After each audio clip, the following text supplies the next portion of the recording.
Welcome to Bring Back the Porch. Today we have a special video for you.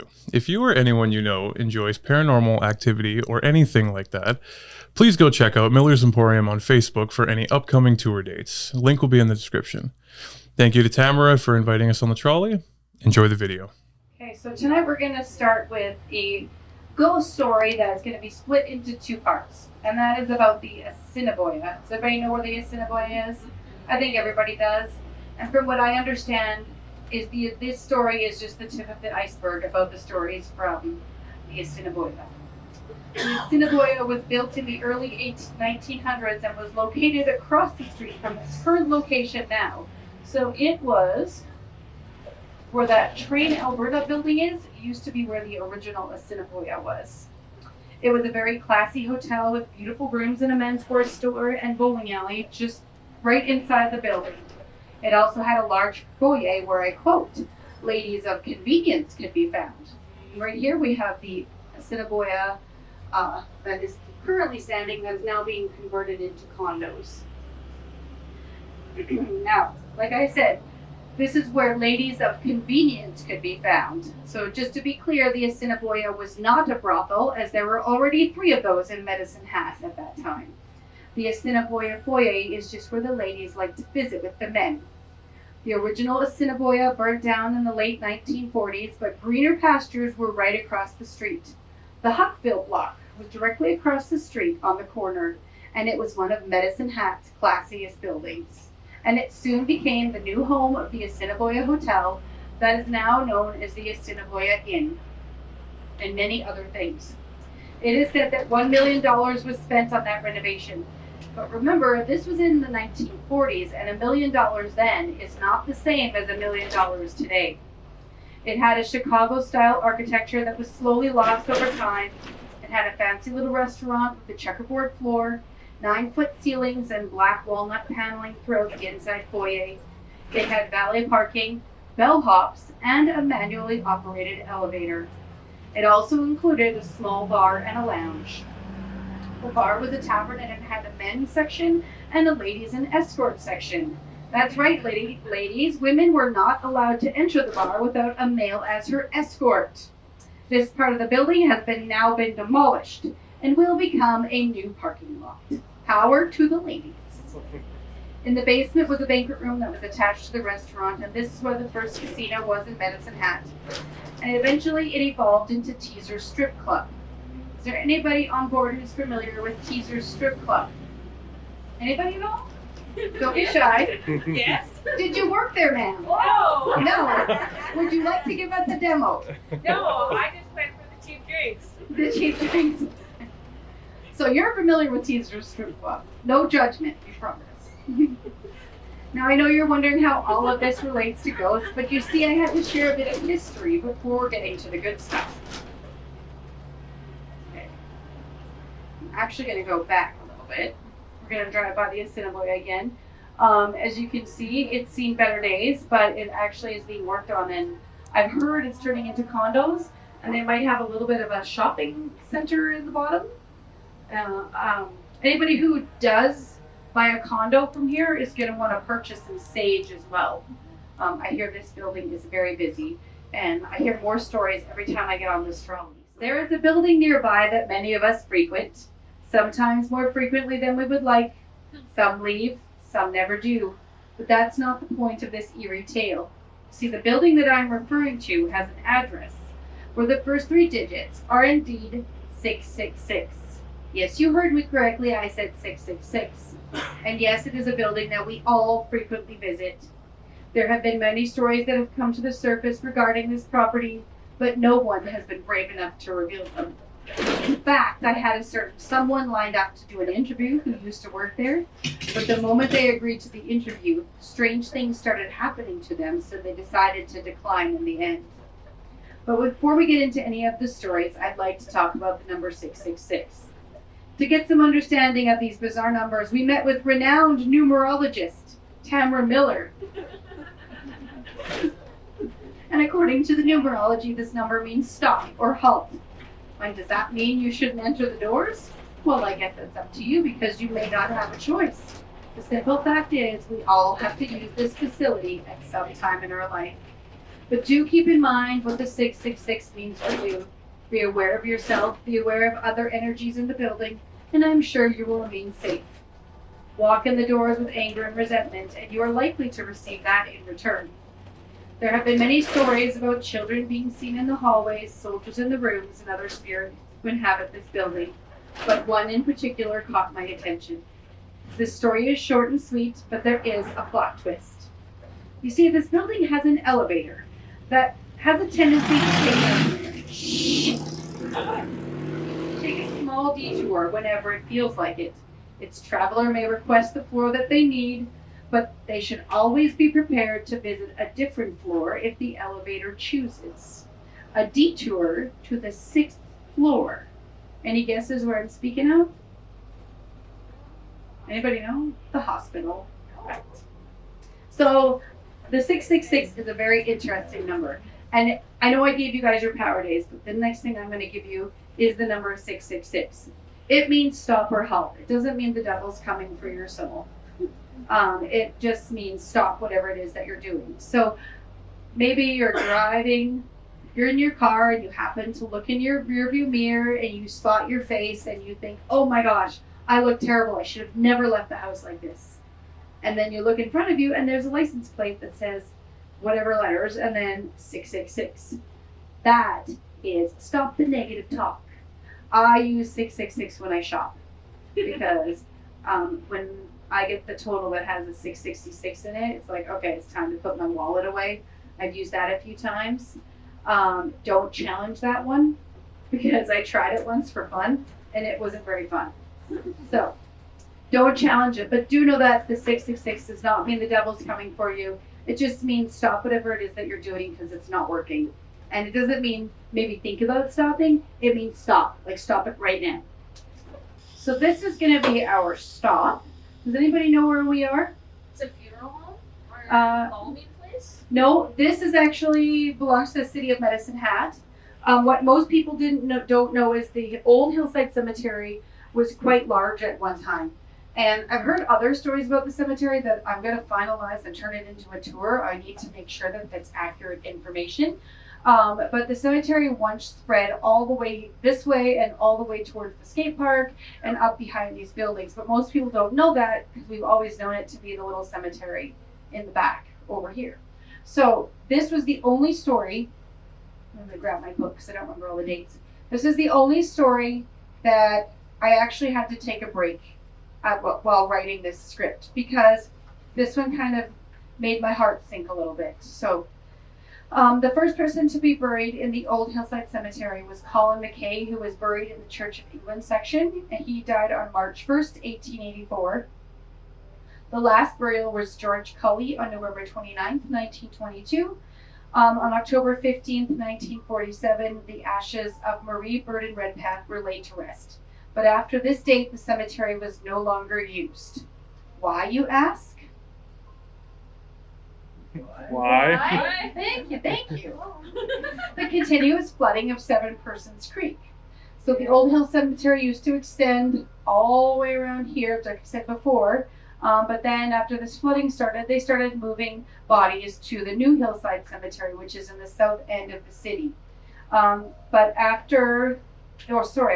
was a particularly bad flood in 1908. And that flood was extreme enough that it caused a big push to move the bodies and the headstones over to the New Hillside Cemetery.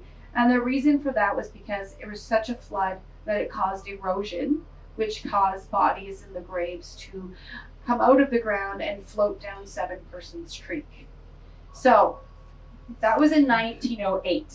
So now it could happen while we're sleeping and I wouldn't even know it. But in 1908, that would have been sheer panic and a very tragic time for our community. So just something to know, a little bit of our history. We're actually going to go into the cemetery now. The scariest thing in there might be the mosquitoes. So I do have bug spray if anybody needs it. Does anybody know what these are? Dowsing rods. Dowsing rods. So we're going to take these into the cemetery. We're going to try and pick up on some energies and some ghosts out there. I will show everybody how to use them once we get there. You do not have to take a pair if you don't want to, but they're here if you want to use them. Okay, so they're very easy to use, but at one time, years and years and years ago, before we had all the equipment we have now, you used to hire the witcher to come to your property. What they were looking for was water. So if you had to dig a well, you'd hire the witcher, they'd come to your property, and they'd either use 2 sticks or they'd use a stick with a Y in it, and they would use that to find water on your property, and 99.99% of the time, they were exactly right.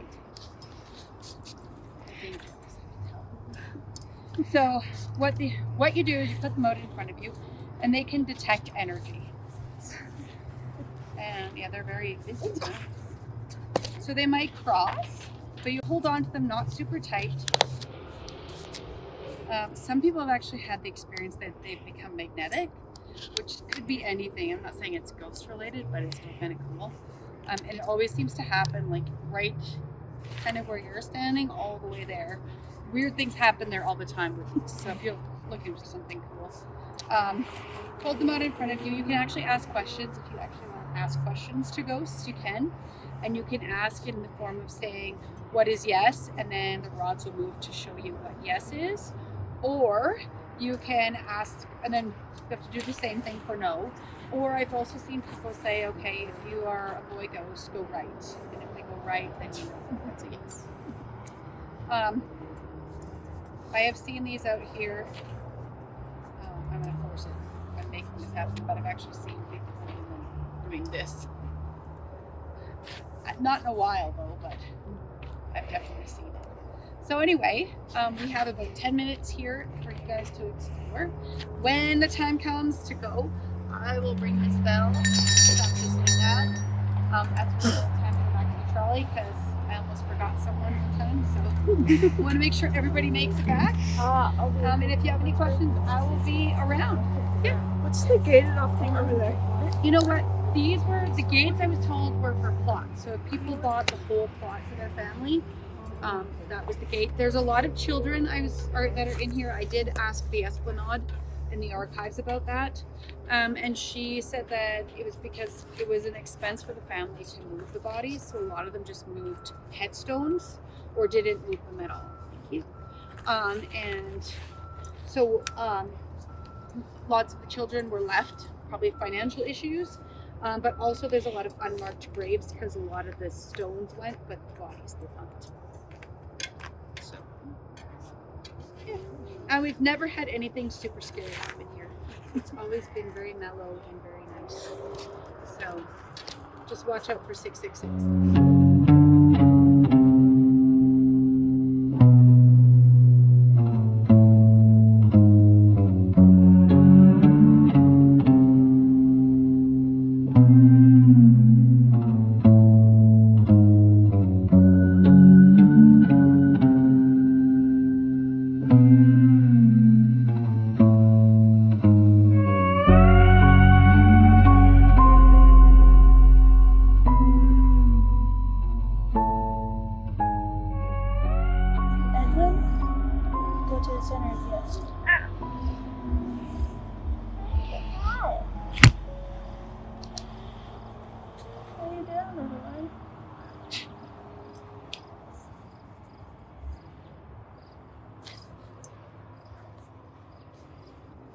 Did you go missing, Edwin? Yes? Thank you. Did they ever find you? Kinda?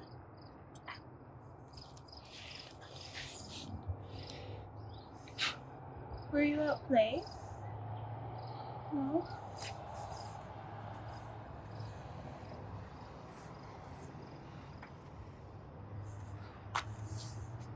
Were you out playing? Go back if yes. Thank you. What other questions? So he was out playing when he went missing. Interesting. It's fun. Are you okay talking to us?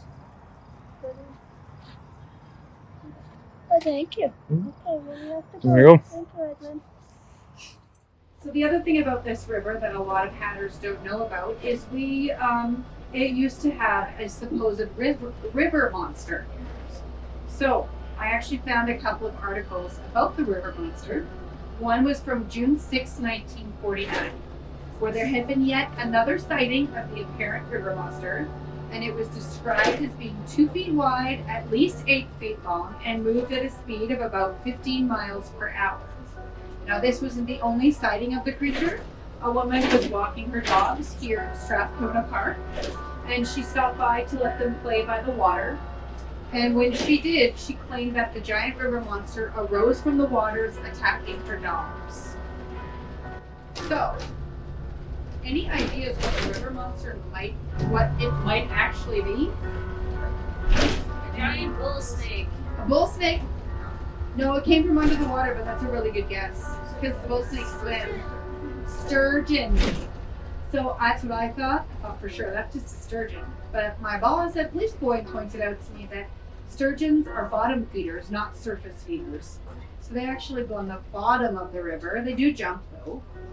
But there's another fish that does feed on birds and things like that that are on the surface. And they do get that big. Any idea what that might be? Jackfish? A jackfish. True.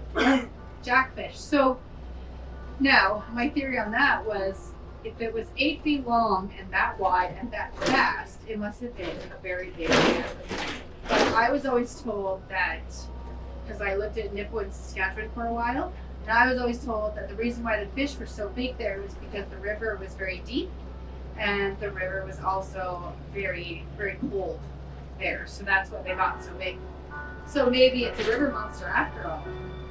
So the next time you float down the river on one of your floaties, just remember to keep your feet inside.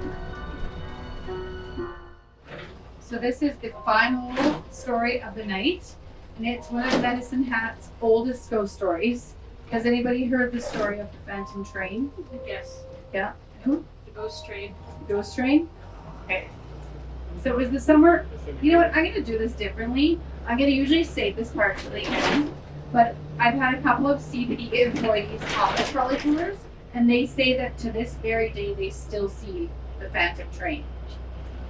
It was the summer of 1908 when Gus Day, a railroad fireman, and Bob Toomey, the engineer, jumped on the train named the Crow and headed west towards the Crow's Nest Pass. It was only June, but it was so hot that it felt like midsummer, and the humidity filled the air. Gus's job was to add coal and stoke the fire and keep that train running. It was a tough and dirty job, but he was working in his way to becoming an engineer, so this was a small price to pay. The job was definitely in his sights, and all he needed was a position to become vacant. Bob Toohey, on the other hand, was already there. He was an engineer, but he wanted to help Gus succeed, so he helped him study and work towards his goals. The two men headed down the single track through the cut banks towards the village of Dunmore, where the CPR main line connects.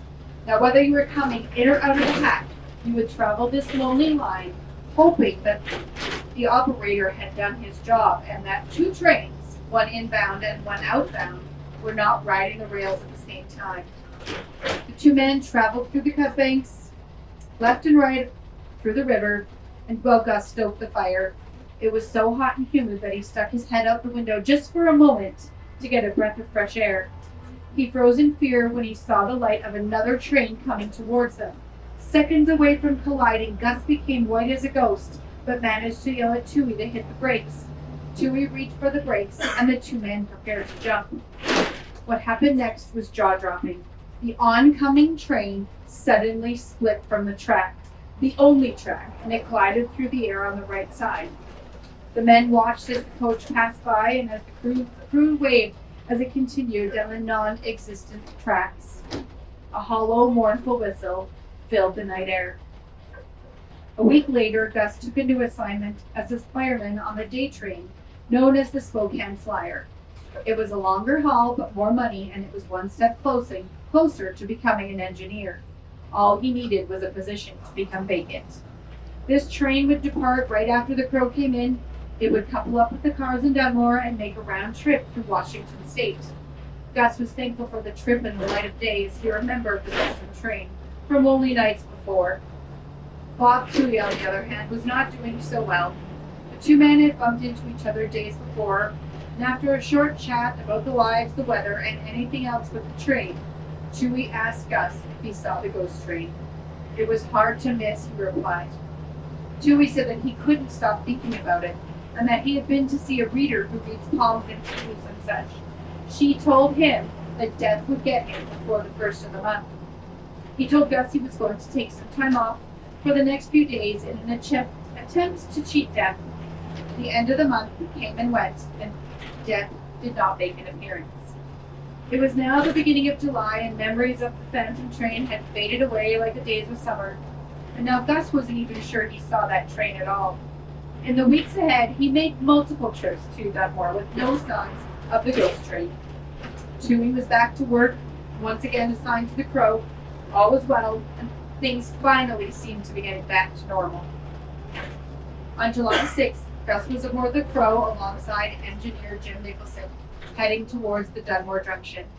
They had just cleared the first cutbank when a light appeared on the horizon. Gus called out for Jim to start braking, and the two men prepared to jump. The phantom train would pass them again on non-existent tracks. The crew waved as they flew by, and the whistle blew as it vanished out of sight. Once again, the two men were silent. 2 days later, on a beautiful morning, Gus was getting ready for his usual shift on the Spokane Flyer when he was assigned to yard duty to cover a shift for a coworker. A fireman took his place, leaving with Jim Nicholson just after dawn. Shortly after, the fireman returned running, sweating, and covered in soot. He also had a severe burn to his right arm. He brought grave news. The Spokane Flyer had collided with the Crow on the single track just outside of Medicine Hat, the same stretch of track where Gus Day, Bob Toohey, and Jim Nicholson had encountered the phantom train. The crash turned both engines into twisted piles of metal, and there were 7 crew members that died that day, including Jim Nicholson and Bob Toohey. All right, thank you, everybody. Thank you for coming. I hope you all had a great time. Like I said, our walking tours are July 31st. They start. If you're interested in more ghost stories about downtown Medicine Hat, please feel free to join me on one of those tours. Also, we will be doing our haunted house again at Back at Cape School in October.